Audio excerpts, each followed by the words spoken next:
Hello, everyone, and welcome. Thank you so much for joining us today on this Swallowing Awareness Day, Thursday, the 16th of March, 2023. I'm very happy to be here and welcome to everyone.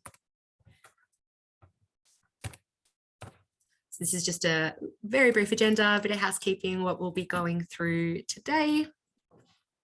I would like to start, of course, by acknowledging the Bunurong people of the Kulin Nation as the traditional owners and custodians of the lands from which I'm speaking to you today. I also acknowledge the traditional owners of the lands on which you all live and work, and the Aboriginal and Torres Strait Islander peoples participating in this webinar. I acknowledge and pay respects to the past, present and future traditional custodians and elders of this nation, and the continuation of the cultural, spiritual and education practices of the Aboriginal and Torres Strait Islander people. So hello, and thank you so much for joining me. I want to introduce myself. I am Jess Caploni, and I've been a speech pathologist for about 10 years. I have a special interest in dysphagia, complex dysphagia management, so in management of swallowing disorders and in end-of-life care. I'm currently a PhD candidate and looking at the how we provide end-of-life services and late-stage disease services to people with Huntington's disease, and I'll be talking a bit about Huntington's shortly. Recently, I realized that I really enjoy management, people management. So I'm really loving the opportunity to kind of flex that management muscle a little bit. In my non-speechy life, I'm an aspiring Broadway star. I like to do amateur theatre, and I'm a dog and cat mum. So you'll see up there in the corner is my cat Nala and my dog Daisy, who are lovely and the absolute loves of my life. So speech pathology at Empower Healthcare is not new. We have had a team in WA for some time, but we are growing across Melbourne, and that's very, very exciting. We're currently looking to expand nationally, so into the rest of the country. And my goal and my vision for speech pathology at Empower Healthcare is around interdisciplinary learning and collaboration, because that makes better client outcomes ultimately. Do you know a speechie looking for work with adults, or are you a speechie looking for work with adults? Please do contact our people and culture team if you do, or if you are, and the details are on our website. I would really like to get to know the people who are in the audience today out there in Zoom land. So I'm going to launch a poll asking who you are, what your background is, and where you've come to us from. So here we go. If you are in allied health or nursing, if you're a client of ours, if you are a home care provider, an NDIS support coordinator, if you are Empower staff or other, I know that my mum and dad might be out there, my friends as well. Thank you for coming. Or if you just don't fit into any of the other categories. So I'll give you all some time.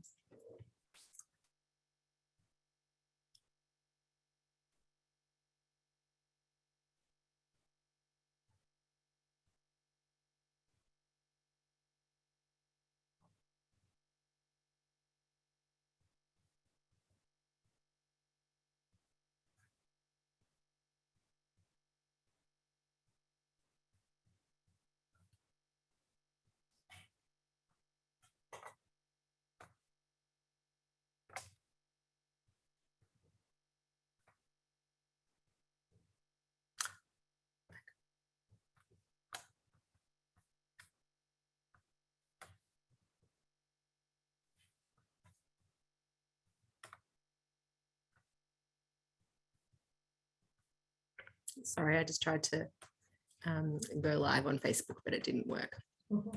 So I apologize for that. I'll give it another minute or two. We've had, yeah, about 120 more people to click their button.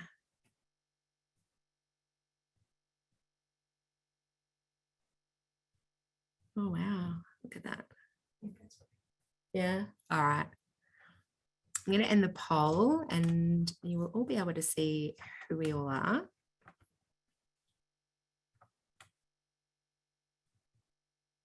Amazing. So welcome, everyone. Welcome to our allied health and nursing practitioners. Welcome to the one client who's there. Hello, we're so pleased to have you. Home care providers, hello. NDIS support coordinators, lovely to see you. Empower staff, hello and thank you for your support. And other Amazing. I'd love to know who the other is. Maybe I'll find out at the end. All right.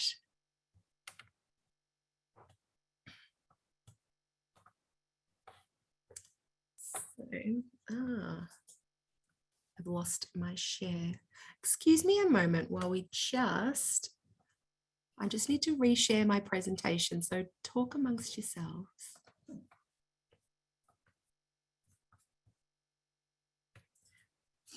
While I have you, we will have an opportunity for questions right at the end. If you would like to pop any of your questions into the Q&A, rather than raising your hand, we will absolutely address all of your questions right at the end. Okay, there we go. Excuse that. All right. So look, it's not the most flattering photo you've ever seen, but this is me and my family celebrating Go Blue May 22, which is our Huntington's Disease Day awareness. Huntington's disease is a cause that's very near and dear to my heart, and I'm going to talk to you a bit about why. But what is Huntington's disease? Well, it's a genetic and progressive neurological movement disorder, essentially, that impacts the way we think and move and feel. There, we talk kind of a little bit about a 50-50 curse, right? So if you have a parent with Huntington's disease, then you have a 50% chance yourself of inheriting the affected gene. There is a triad of symptoms that we talk about in Huntington's. So the physical, which is where we get movements that are outside of our control. It affects our thinking and cognition in terms of decision making and complex and thinking processes. And then the psychiatric as well. So there's often a component of depression and psychosis and what have you. All domains of function are affected over time in Huntington. So not just the movement, but it affects everything progressively over time until ultimately Huntington's usually is the cause of death for most people with the diagnosis. And the top 3 causes of death in Huntington's are suicide, heart failure, and aspiration-related illness, which if you're a speech pathologist or an allied healthcare professional or a nurse, you might know is of particular interest to speech pathology. We're going to talk about aspiration, but it is essentially one of the most common swallowing difficulties that we see, especially in Huntington's. Pretty well 100% of people with Huntington's will develop some kind of aspiration-related or swallowing-related illness over the course of their disease. It's a disease that's not very well known, and I'm curious as to how many people out there have heard of it. It's not a poll that I've put up, but perhaps I should have in hindsight. So ultimately, the question that I get asked most of the time is why Huntington's? And it started as a personal interest. So in these lovely set of photos down the bottom right-hand side, you'll see me and my best friend Alicia wearing our Huntington's Victoria Blue Brigade hoodies. We're both proud members of the Huntington's Victoria Events Committee.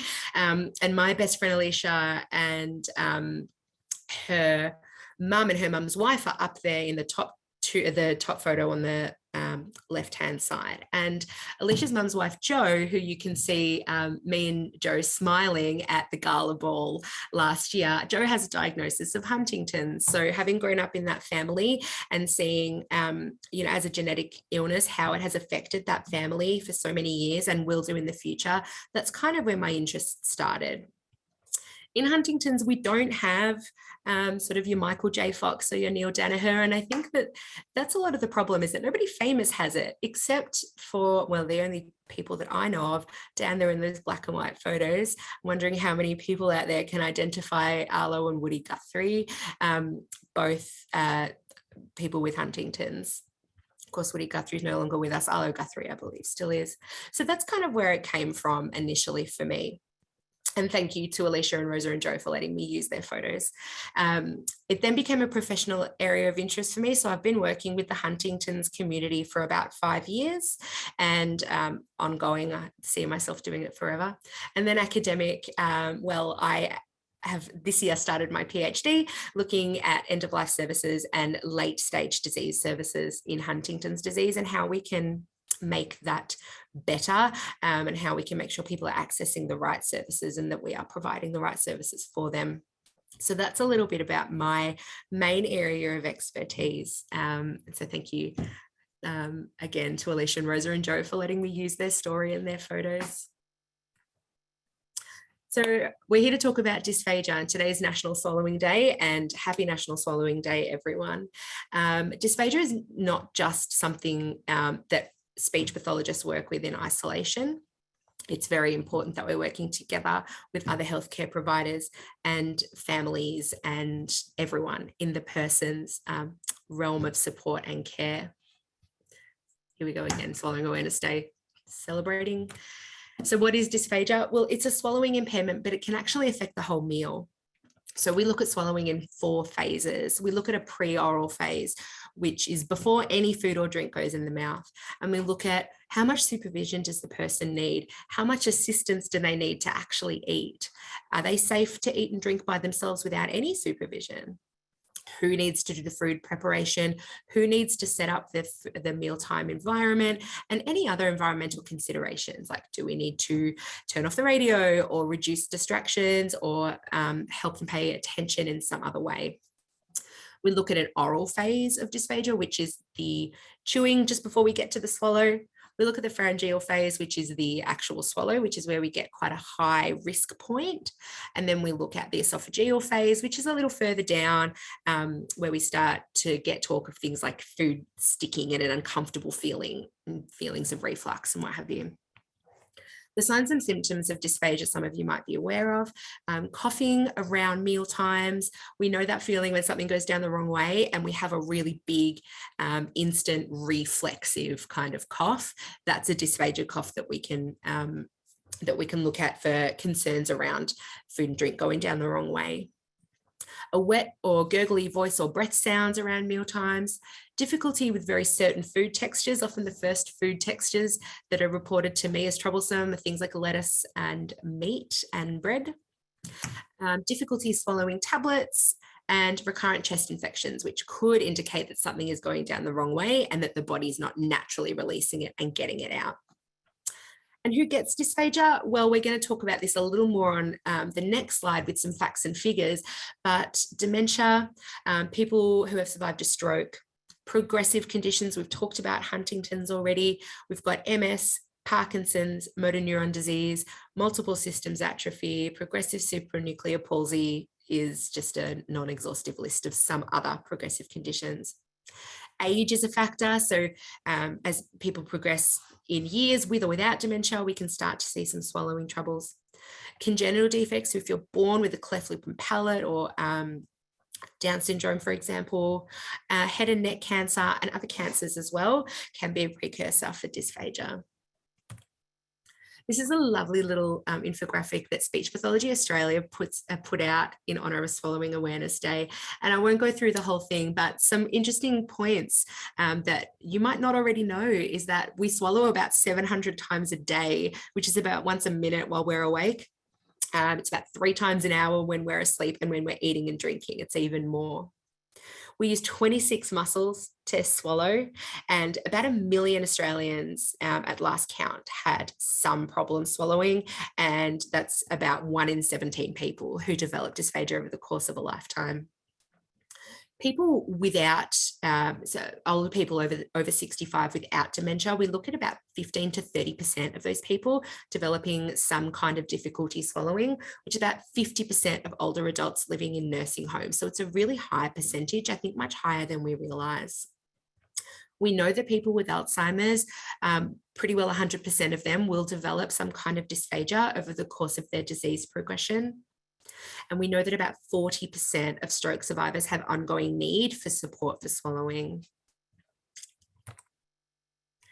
Those of you who might know someone with dysphagia or work with people with dysphagia might be familiar with the mushy food and thick water, but it's so much more than that. And there are two things that I like to think about. I'm going out to dinner with friends tonight. Well, just say you're going out to dinner with someone who requires modified food. Part of my job is making sure that these people aren't not excluded is the word I'm looking for, from being able to experience those normal lifestyle things. There are a million possible answers to that, but one that my dear friend's family did was to take a little portable blender to certain restaurants. So a little blender that you can get that's USB charged, and you get to the restaurant and you can blend up the food to whatever texture you need it to be. It's a really nice way of problem solving to be able to have someone with more advanced dysphagia still go out and enjoy a meal. Something that resonates very deeply with me is that I hate having to think about what to cook every week. And this is no different for people who have dysphagia or who are meal prepping for someone with dysphagia. And those three book covers are just three really beautiful books, some examples that I think are lovely. Lobster for Jacino is food, talking about food and taste and texture for people who are nearing the end of their life.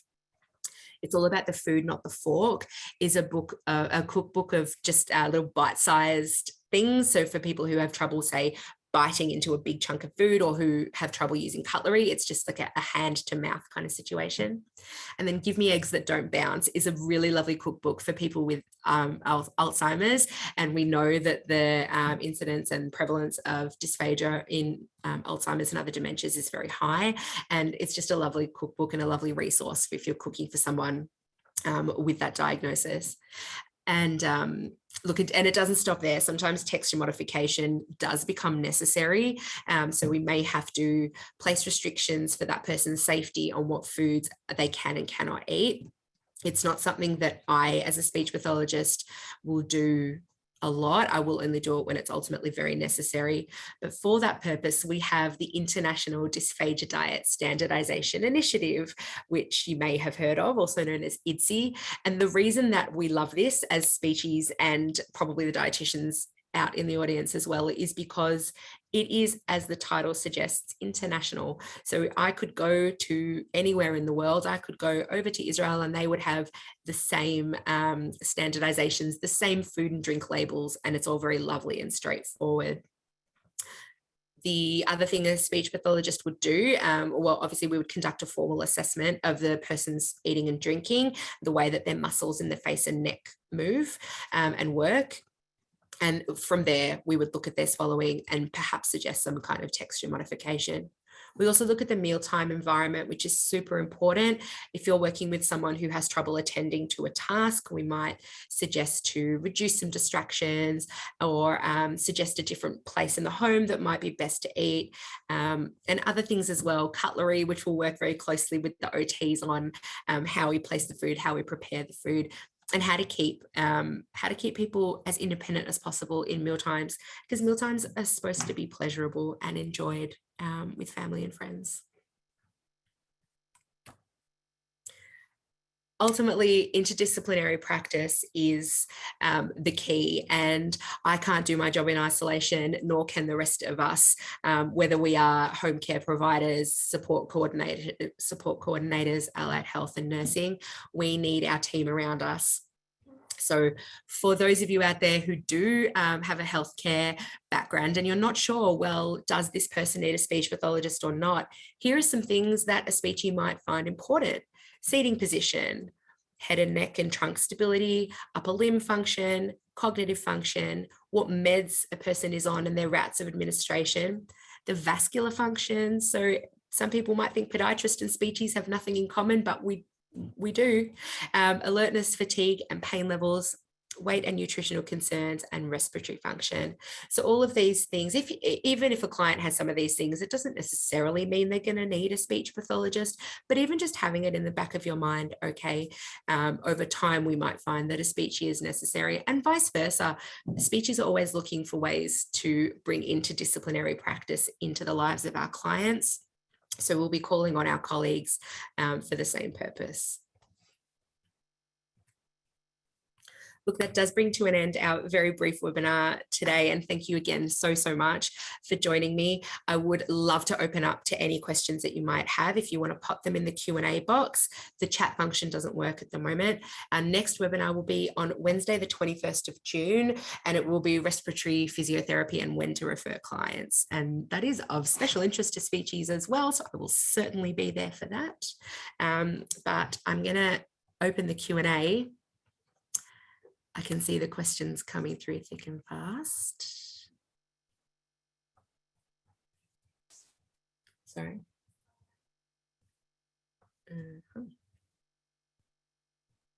Just, I'll just pop this slide up here. This is, if you can jump on our website, you can find our referral form, a waitlist request and a rate card request. We're on all of the socials. So yes, please do feel free to jump on our website and have a look.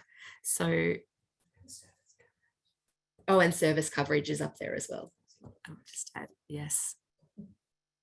So I'm just looking at some of the hellos.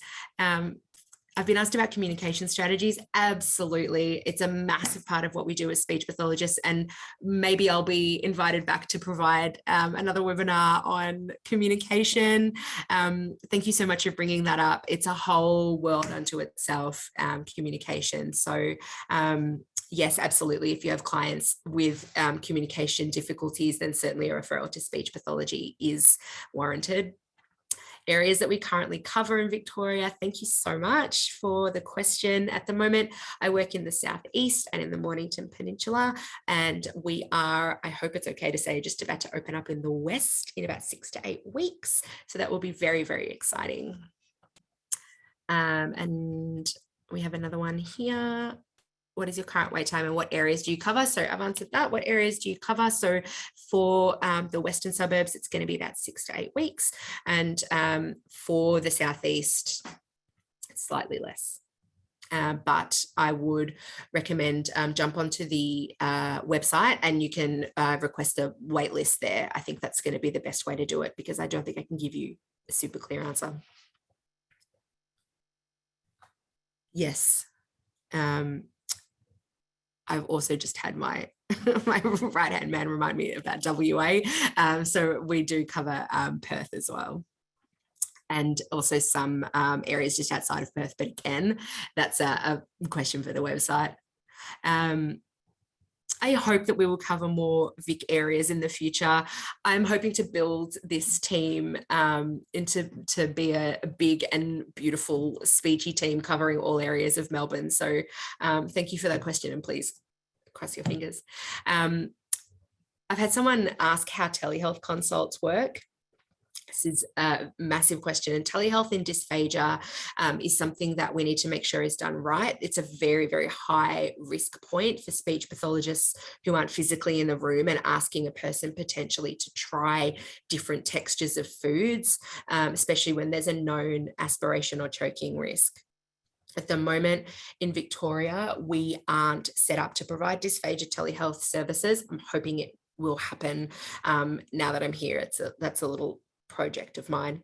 We are able to provide telehealth services for communication supports, and that just works with a Zoom or a Teams link. But at the moment, telehealth and dysphagia in Victoria, we aren't doing yet.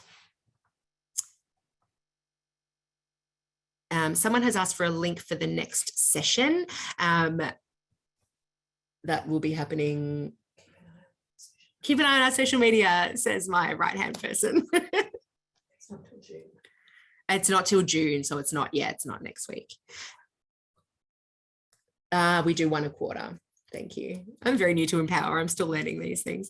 Can we see the calendar of webinars anywhere on the website to book time in for future webinars? I should just let you talk. There will be. Yeah. There's an events page. Yeah.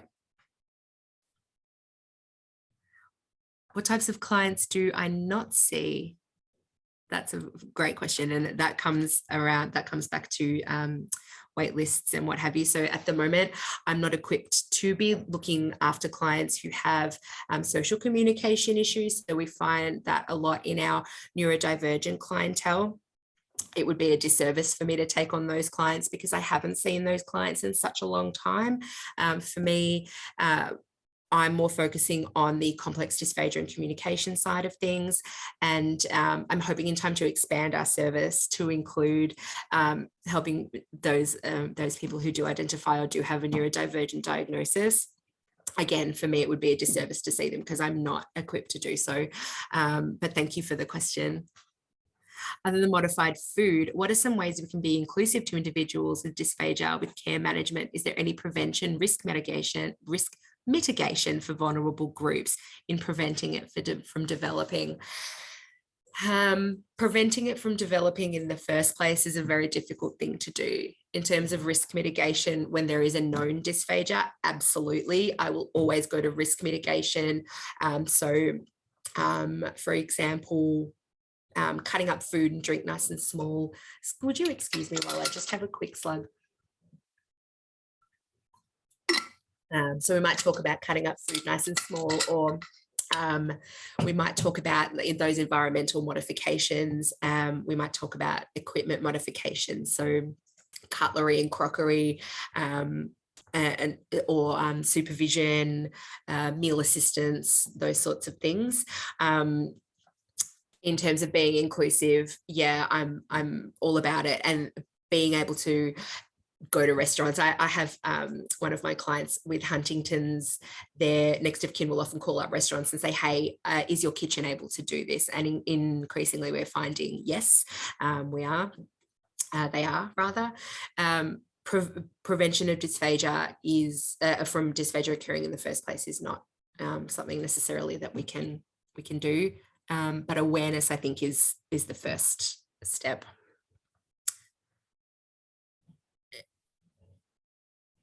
And we've got, what is the cost per session? You can get a rate card on our website. So if you go to empowerhealthcare.com.au, there's a button to click there for the rate card.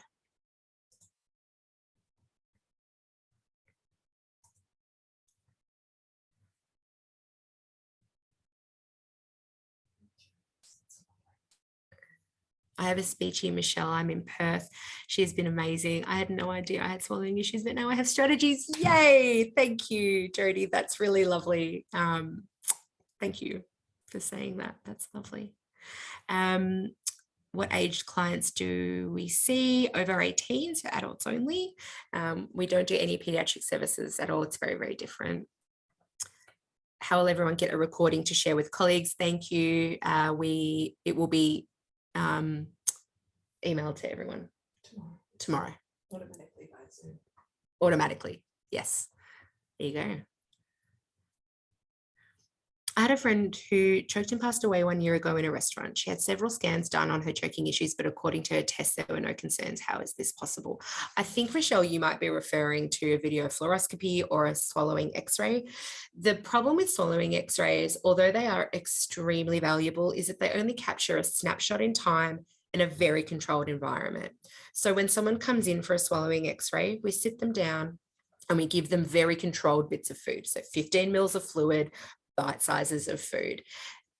That kind of x-ray, unfortunately, and with any such scan like that, we can't account for things like being in a restaurant and having, you know, those issues that come up where someone chokes and passes away. And I'm so sorry for the loss of your friend. That's really, really tragic. Of course, I don't know all of the other information about your friend, but I think with the scans you might be talking about, I think that that's what you mean. And unfortunately, there are limitations, even in the best gold standard assessments like video fluoroscopy. Can speech pathology support a client with Bell's palsy? Yes, we can. Yes, we can. We can. Bell's palsy does come and go, but there are definitely things we can do to help with that muscle retraining. My favorite part of being a speechie. Over the last few years, I've worked with some clients that I have made amazing connections with, and being a speech pathologist who specializes in a progressive condition and one that gets worse over time and ultimately is the cause of death, I really not only grow close with the clients but with their families. That's definitely one of my favorite parts of being a speechie, is being part of that person's life for just a snapshot of time, and I'm always really grateful for that. Yeah, my job is not just looking at people eating and drinking, it's being part of their lives for something that's actually really important. Meal times are really important. It's one of the great pleasures and of our lives, and they have a cultural significance and a social significance, and so I get to be part of making that happen. Huntington's disease, current prevalence in Australia. No, I don't know the exact answer to that right now. You would think that would be at the forefront of my mind, considering my PhD thesis. It's not a lot. It's pretty rare. At what stage does diagnosis mainly occur? Prior to genetic testing, people wouldn't learn diagnosis until 40s or 50s. You're quite right, Joanne. Thank you. People with Huntington's can choose to be genetically tested from the age of 18. It's a rigorous process that goes through a whole bunch of genetic counselling and psychological counselling and what have you. It's a really long and arduous process.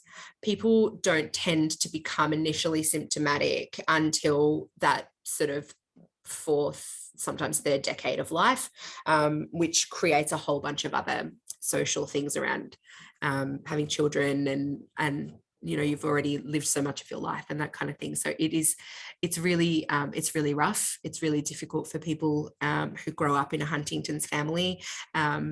That choice whether or not to get tested is a personal one, and one that I support 100% either way. Thank you, Joanne, and I'm sorry I couldn't answer your question around prevalence. Oh, my time's up. I've just had thank you, Bryony. I've just had this. So thank you again so much. We've gone 3 minutes over time.